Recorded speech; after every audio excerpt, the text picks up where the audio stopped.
I never set out to change the gaming industry. At least, that's what I told myself while coding alone in my cramped Brooklyn apartment at 2:47 a.m., surrounded by cold pizza crusts, energy drink cans, and a head full of ideas way too ambitious for my dwindling bank balance. But my older brother, Darren, never missed a chance to mock my little hobby. "Still making your silly cartoons, Rachel," he'd sneer at every family dinner, straightening the cuffs of his $1,200 dress shirt. "You know we've got a spot at the law firm. Real work, real money." My name is Rachel Vega. 3 years ago, at 38, I walked away from a high-paying, high-pressure job as a machine learning engineer at a major robotics firm to start Nova Pixel, a one-woman gaming studio. People thought I'd lost my mind. "You're throwing away your future," Darren shouted during what my parents called an emergency family meeting. "The gaming market is a black hole. You'll be broke by next Christmas."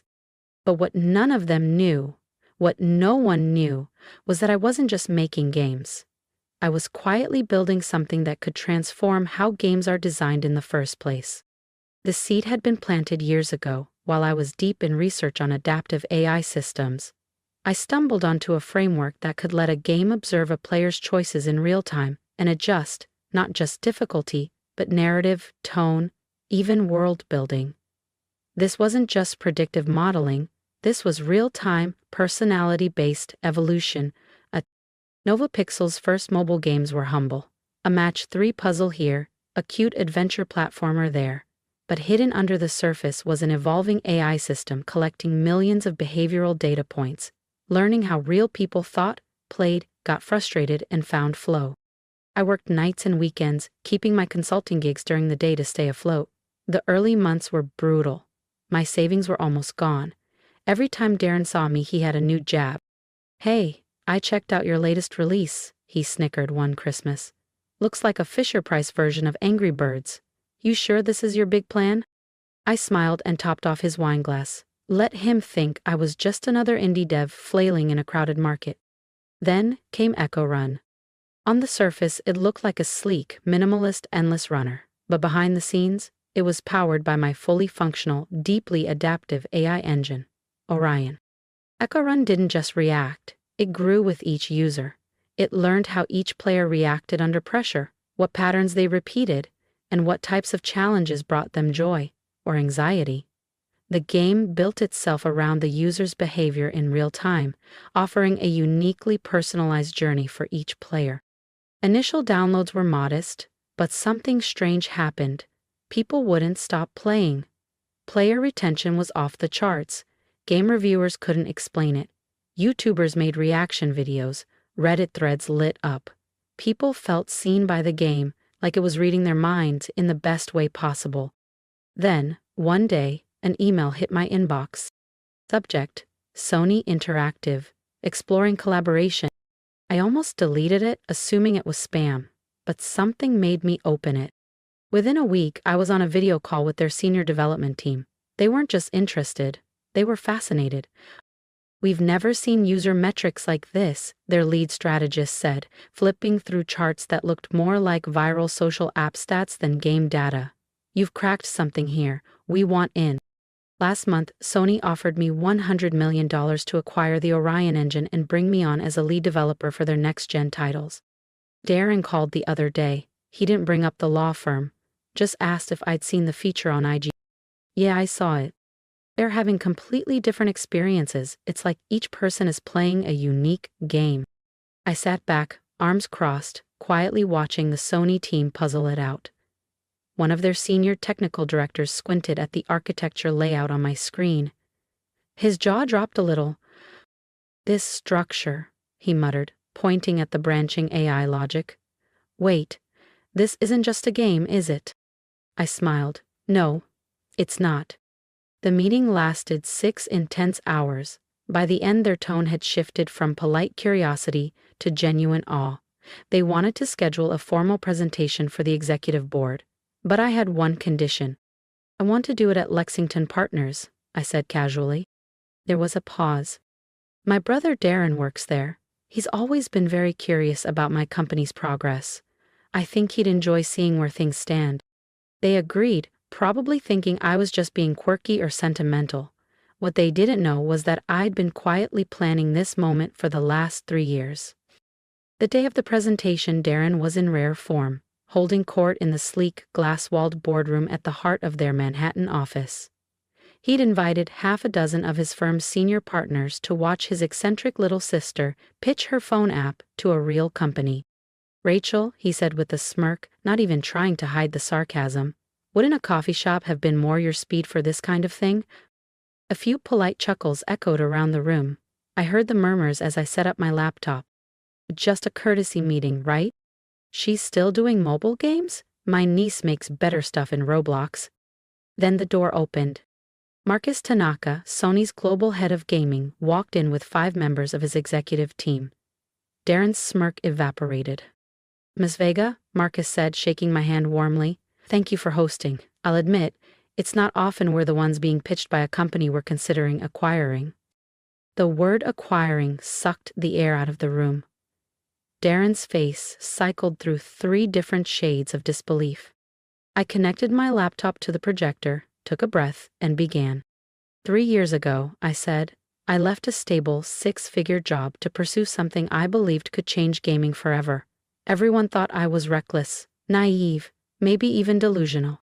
I glanced at Darren. "But what I've built, what my team of 1 has built, is already redefining the relationship between players and games. Ladies and gentlemen, allow me to introduce you to Echo Run and the Orion Engine." The first slide was simple, a chart showing unheard-of engagement numbers. Echo Run looks like a sleek, minimalist runner. But under the hood, no 2 players are experiencing the same game. Right now, over 2.3 million people are playing, and each one is in a game world being generated in real time by Orion. I flipped to a neural map visualization, thousands of threads representing decisions, reactions, emotions. The screen lit up with color and movement, a symphony of real-time adaptation. "The engine doesn't just tweak difficulty," I explained. "It builds custom narrative arcs, challenge sequences, even alters game mechanics based on how each player thinks and feels." One of Darren's colleagues scoffed. "Sounds like basic dynamic scaling. Every game does that." I smiled. "Let's test that." I pulled up the live developer console. "Anyone want to try it?" Darren leaned back in his chair, arms folded. "I'll play your little hobby project." "Perfect." I handed him a tablet. The rest of the room turned their attention to the wall screens, which displayed Orion's neural feedback in real time. As Darren started playing, the map exploded in activity, nodes branching, reconfiguring, responding to his hesitations, his decisions, even the pace of his swipes. "Notice how it slows slightly," I said, narrating. "It's sensed he's hesitating. Now it's adjusting terrain flow to ease him in, while subtly teaching him optimal patterns." On screen, new obstacles appeared, ones Darren was statistically likely to overcome, but still find challenging. Within 2 minutes, he was fully engaged, brow furrowed, tapping with focus. Then came the moment I was waiting for. I've never seen anything like this," he muttered, eyes still locked on the screen. Exactly, neither had anyone else. "And that's why they were offering me $100 million. The engine has already analyzed Darren's entire playstyle," I explained calmly. "It's mapped his decision-making patterns, risk tolerance, even how he responds to different types of problem-solving." I pointed to the dynamic profile building in the neural map on the projector. "Notice how the puzzles are shifting. See that? It's adjusting to his competitive instincts, prioritizing high stakes, risk-reward logic paths. It's tailoring the experience to how he thinks." One of Sony's technical directors let out a low whistle. "It's literally constructing a custom game for him, in real time, based on his personality." Darren looked up from the tablet, blinking. The smirk he'd worn all day was gone. On his screen, he was solving a challenge that involved merging investment portfolios and maximizing long-term returns. In other words, exactly the kind of financial strategy problem he lived for. This is insane," he muttered. "How did it know?" "Because that's what the Orion engine does," I said. "It doesn't just react, it understands. Every player gets a game tailored precisely to their skills, interests, and mindset. It's not gaming anymore, it's personal. Marcus Tanaka stood. And that, he said, is just the beginning. Rachel, show them the M-Series prototype. I nodded and loaded the next demo. The screen transformed into a sprawling fantasy world. Castles, marketplaces, deep forests, and intricate cities, all alive with motion. But what set it apart wasn't the graphics. This is what happens when we expand Orion into a persistent, multiplayer environment, I said. Footage rolled of players interacting with NPCs, non-player characters, that didn't just repeat stock phrases or offer basic quests. These characters responded with emotion, remembered prior interactions, and even changed their personalities over time based on player behavior. The entire world adapts in real time, I explained. Cities evolve based on player choices, economies shift, factions rise and fall, and the NPCs, they're not just scripts. They have relationships, memories, goals, real characters with depth. The room was dead silent. Even Darren, who'd once joked I was designing glorified apps for bored commuters, was watching, wide-eyed as an NPC blacksmith in the demo turned away a player who'd betrayed him in a previous quest. The moment felt unscripted. Was unscripted. We've been quietly testing this technology for over 3 years, I said. The simple mobile games you saw, they were collecting live data, teaching Orion how people think, play, and tell stories. I turned back to the room. Dream Maze was just the beginning. Marcus stepped forward again, opening a sleek black briefcase and pulling out a document folder. When we first saw the engagement data from Dream Maze, we thought it was a fluke. Players weren't just playing, they were forming emotional connections. Retention rates were through the roof. He placed the folder on the table. That's why we're here today. Sony is prepared to offer $100 million to acquire Nova Pixel, the Orion engine, and bring Rachel on as head of AI development for our global gaming division. Darren's coffee cup slipped and clattered against his saucer. $100 million, he said, his voice hollow. Marcus raised a brow. Actually, after seeing the M-Series prototype, we've updated the offer. He slid a new document across the table. I glanced at the number and felt my breath catch. $250 million, plus 5% of all future revenue from any title using Orion. Darren snatched the paper like he couldn't believe it was real. His hands were shaking. This can't be. Rachel makes phone games in our parents' garage. No, Marcus corrected him, his voice calm but firm. Rachel built an AI engine that's about to redefine interactive entertainment. Those so-called phone games were a testbed, brilliantly disguised. I gently retrieved the contract and tucked it into my folder. Every time you laughed at my little games, I said, looking Darren in the eye, you gave me space to work without interference. I was never competing with you. I was building something you couldn't even imagine. The next hour was a whirlwind. Legal terminology flying across the room, Sony's team discussing transition timelines, equity splits, patent filings. I watched Darren and his partners grow paler by the minute. They'd spent years mocking my garage. Turns out, I'd been building an empire inside it. The partners had just watched what they thought was a failed solo project explode into a $250 million acquisition, right in their own conference room. As the Sony team packed up their things, Marcus turned to Darren. You know, he said with a calm smile, we usually prefer to host meetings like this at our own headquarters, but Rachel insisted we hold it here. Now I understand why. Darren couldn't meet his eyes. 3 years' worth of snide remarks, eye rolls, and smug dismissals collapsed around him like a house of cards. The aftermath, swift, and honestly pretty satisfying. News of the acquisition sent shockwaves through the gaming world. The forums lit up, tech blogs ran headlines, and industry veterans scrambled to understand how a mobile puzzle game had become the foundation of a gaming revolution. Even the very same investment partners who once laughed at my silly phone apps started emailing me, eager to talk about potential opportunities. Some even asked if I needed funding, as if I hadn't already built it all without them. I kept the garage in Brooklyn. Only now it's not a makeshift office. It's a private R&D lab, a place to keep refining the Orion engine. Sony's support and resources opened doors I could have never accessed alone.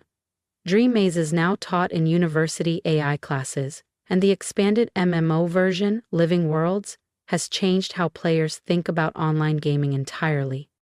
Because in Living Worlds, every player truly experiences a game made just for them. The story unfolds in sync with their decisions, their emotions, their style. The NPCs remember, the world responds. It's not just personalized, it's alive. Darren, to his credit, eventually emailed me a long, heartfelt apology. He acknowledged the years of belittling and said he was humbled by how wrong he'd been. He even asked if I'd be interested in speaking at his firm's tech innovation seminar. I politely declined. I was too busy leading Sony's AI gaming division. But last week I got an email that hit differently. A young woman, 21 years old, working from her parents' garage in St. Louis, had developed a unique AI gaming prototype. Her family thought it was just hobby programming. She asked for advice. I thought about that old garage in Brooklyn, the all-nighters, the silence, the doubt, the joy of being underestimated. I hired her on the spot. Today, that garage is empty. Sony recreated it down to the exact scuff marks and chipped paint in their Tokyo headquarters. They call it the lab that changed everything. But I kept one piece from the original. A worn whiteboard with a single line scrawled in marker. Let them underestimate you. That message stayed untouched from day one. I never erased it. The gaming industry will never be the same, neither will my family. At the last holiday gathering, Darren stood quietly nearby while his teenage son showed me his game prototype. Darren didn't say much, just nodded, supportive, respectful. He'd learned the hard way what judgment can cost. As for me, I'm still making games. They're just not as simple as everyone thought. The Orion engine keeps growing. It learns, adapts, evolves. Just like the people who dared to build it. And every time someone dismisses a developer working from a dusty garage, I smile. Because sometimes the biggest revolutions start in the smallest spaces. And sometimes the best revenge isn't proving them wrong. It's proving yourself right. If you've made it this far, thank you for walking this road with me. I was just a woman in her 30s building something revolutionary in a Brooklyn garage while the world dismissed me as a hobbyist with big dreams and no backing. But dreams, when fed with grit and belief, become reality. So if my story resonated with you, if you've ever been laughed at, underestimated, or told to be realistic, leave a comment below. Share your story. Tell me about the idea you've been afraid to chase, or the project you're building in silence. I read them, I really do, and every message reminds me why I kept going when no one believed in me. Support comes in many forms. It's a comment, a like, sharing this with someone who needs to hear it. If you believe in what I built, if you see the value in innovation that starts in unlikely places, stand with me. We're not just changing games. We're changing how people view creators, visionaries, underdogs. And here's my advice. Never let someone else's limited imagination define your potential. Keep building, keep dreaming, and never apologize for thinking bigger than the room you're standing in. Because sometimes the smallest garages hold the world's greatest revolutions.